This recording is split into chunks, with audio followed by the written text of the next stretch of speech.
Drawing a comic page has got to be one of the most complex things that you can approach as an artist or a comic artist. I want to go over a couple things that have helped me over the course of the past few years making comic books, things that I do before I even like put my pencil on the final page. That's what I'm going to try to do in this video. Bridge the gap between like, all right, I have an idea in my head, but I don't know how to put that on paper and how to bring that into a final booklet. You know what I mean? Hopefully it helps you out.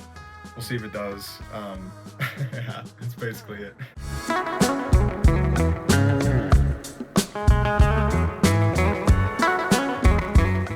Hi, my name's Finn. I'm a guy with a comic art degree. If you can believe that that's a thing, it is. Um, and it's just my goal to make the creative process of making comics just a little bit more approachable and easier to understand. So I'm gonna go ahead and make a list of these preliminaries, and step one is the brain dump. I feel like it's such a integral step in the process because your mind is filled with a bunch of shit that you want to make, and it's hard to just jump into like that Bristol page and be like, oh my gosh, where do I even start? Like, you want to be totally non-precious with this. Like, you want to just grab your ugliest sketchbook, just like a scrap piece of paper or something, and just whatever is in your mind, just fucking dump that onto the paper. You're talking like making a list of characters that would be included, scenes. There's things that on the brain dump page that I completely just cut out at the end. Things that just didn't work, or things that I couldn't fit into 38 pages, things that were like, well, that's not really the point of the story that I want to like make, you know. My most recent comic book, it was like a 38-page one-shot sci-fi western. I had this image in my brain about a demon, a big demon with big boobs getting shot through the gut with a missile. And I kind of wrote a whole comic just so I could draw that. Uh, I was able to kind of make a list of things that I wanted to draw. A cool spaceship. I wanted to draw like just a badass character, like a Western chick with a halberd and a big shotgun. You want to focus on the things that you're gonna have fun drawing. As soon as you have that jarbled mess of ideas, you can now convert that into a bulleted list sorted through of however many pages. So if you want to make a 22 pager, you make up to 22 bullets. It could just be on a steno pad. Like, I have a lot of satisfaction drawing and writing specifically on yellow steno pads. For that, like, my brain just clicks in a way where that just feels really good. I don't know, it's like a quirk, but it's something that I found over making comic books and going through the process multiple times, that you find these little weird quirks. So for you, it could be something totally different. I don't know. I think I was doing some form of this, but then it got reaffirmed. I picked up, or I think my girlfriend got me a bunch of random comics. She just kind of was buying comics at this comic book shop based on the covers. And there was one Walking Dead cover with Spawn on it. But at the end of the comic, he had his process for like script writing. And it's kind of funny how simple it is, and you can totally turn this into a simple thing. But he had just the 22 bullets, and I started using that. So that's what I'm talking about when, like, whoever it is you read or watch or whatever on YouTube or certain comics, taking a little bit of this, a little bit of that, sprinkling your own spice into it, that's how you find your process, and that's what is gonna feel the best for you. So after I have those 22 bullets, I'll sometimes make a rough script, just like on Google Docs. I'll write essentially like directions for myself later for things to include in the page. So like, these are just kind of descriptors really of pages, of big moments in the page, things that I want to focus on, however many panels. Like, if I want it to be a 9-panel grid, I will purposefully put that in the rough script. You can focus on page turns here. You're going to turn the page on an odd page. You want that little cliffhanger in the bottom right corner. These steps are just kind of like going from general to specific, and you're kind of refining them as you go along. And then as soon as you have a rough script, you're able to make thumbnails off of that. And thumbnails are definitely the most important step, in my opinion.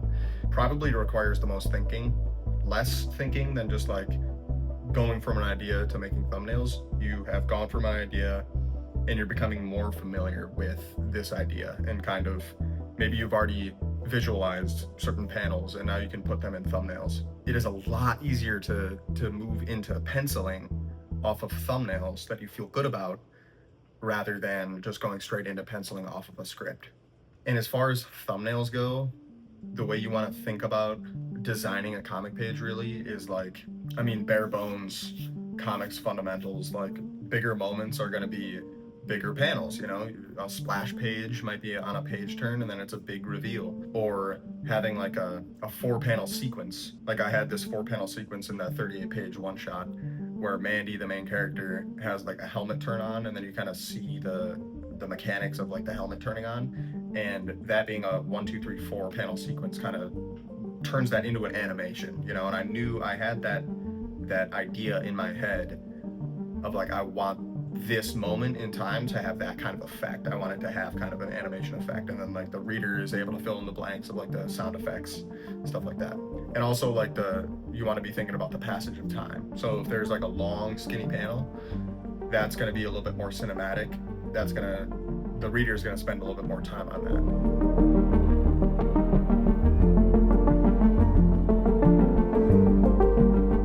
Okay, so that sums up the preliminary steps that I do before I even put pencil on the final paper. I've become familiar enough with the content of what I'm about to draw to where I can just whip out these pencils a lot faster. So I have my personal comic here. The title is Killer Bee, and I have the first 3 pages. So the main overarching thing that I'm thinking about is like, with this being panel 1, page 1, of issue 1, so 111. You have to realize that the reader has no idea what the hell is going on. You know, all they have to go off of like is the cover and maybe like a little didactic of whatever you have on the back of the cover. And cover design is probably a whole nother concept for a video. There's a list of things that I probably would rank of importance when I'm like drawing and designing a comic page.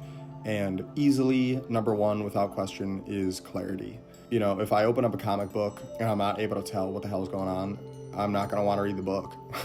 And if you're struggling for readers to become immersed in your story, you can try to ask yourself these questions about as far as like the clarity goes. So what is the goal of the panel, the page, the scene, and the comic? So are you trying to evoke a certain emotion? Are you trying to just make a badass image? Or are you trying to have the reader spend more time, you know? So you might be drawing a more detailed or more close drawing at this point. Your basic establishing of where am I, what do the characters look like, certain props that are important, the who, what, when, where, why. The first scene of issue 1 and page 1, like you want to be showing them the protagonist pretty quick and what the protagonist is doing. In this case, I have a large establishing shot with these oak trees framing sort of the movement of how I want you to move through the page. This house going down, and then these 2 trunks of trees framing this character crouching, shooting a BB gun. So a wide establishment shot, a medium thing. This is again general to specific.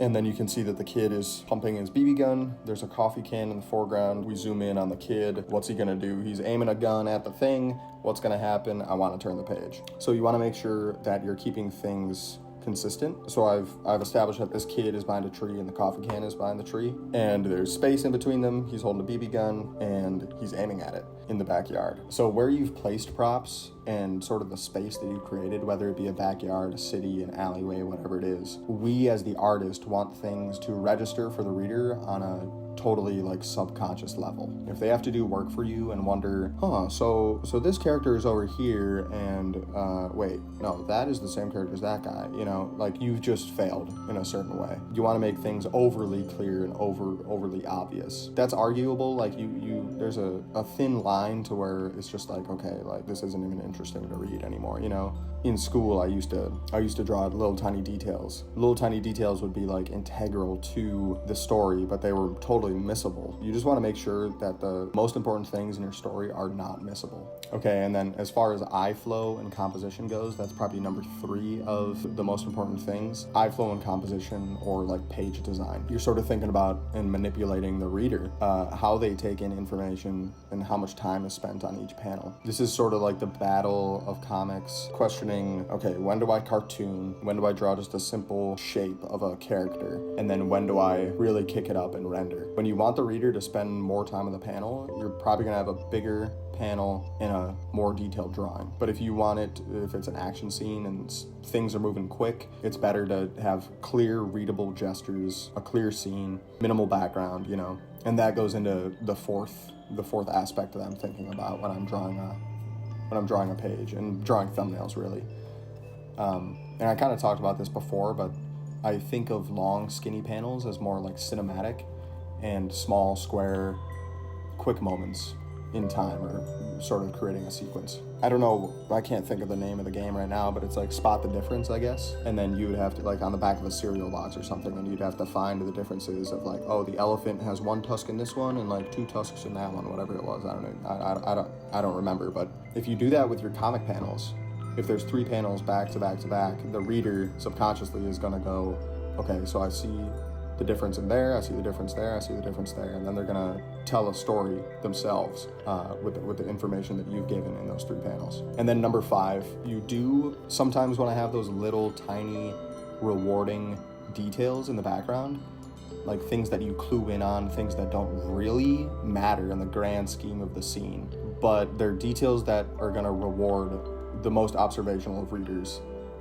And it also just sprinkles in like a little added spice. So I have this brand of this coffee can in this scene. It ends up being like this militaristic force. Like they just start out as like a little organic brand, and then over the next few pages you see that Hive is also on the back of like these fascistic military people. And it doesn't really matter in the grand scheme of things, but for somebody who pays attention to detail, then it is rewarding. It's like a observational side mission. That's the way you want to treat some of these details. So the next time you read a comic, I want to challenge you to be critical about it.